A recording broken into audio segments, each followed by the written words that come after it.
ಸಾರ್ವಜನಿಕರಿಗೊಂದು ಪ್ರಕಟಣೆ.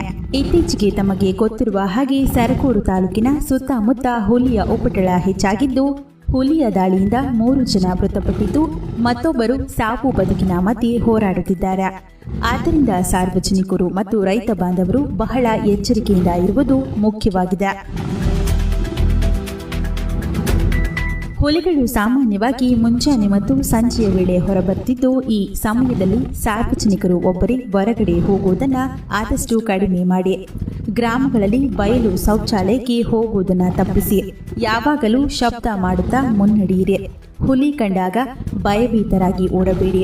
ಹುಲಿಯನ್ನ ನೇರವಾಗಿ ನೋಡುತ್ತಾ ನಿಧಾನವಾಗಿ ಹಿಂದೆ ಸರಿಯಿರಿ. ನಿಮ್ಮನ್ನ ನೀವು ದೊಡ್ಡದಾಗಿ ಕಾಣಿಸಿಕೊಳ್ಳಿ. ಬಟ್ಟೆಗಳನ್ನು ಬೀಸುತ್ತಾ ನಿಮ್ಮ ಕೈಗಳನ್ನು ಮೇಲೆ ಕೆಳಗೆ ಆಡಿಸುತ್ತಾ ಜೋರಾಗಿ ಶಬ್ದ ಮಾಡಿ. ಹುಲಿಯ ಮೇಲೆ ಕಲ್ಲು ಎಸೆಯುವುದು, ಹೊಡೆಯುವುದನ್ನು ಮಾಡಬೇಡಿ. ಇದರಿಂದ ಮತ್ತಷ್ಟು ಗಾಬರಿಯಾಗುತ್ತದೆ.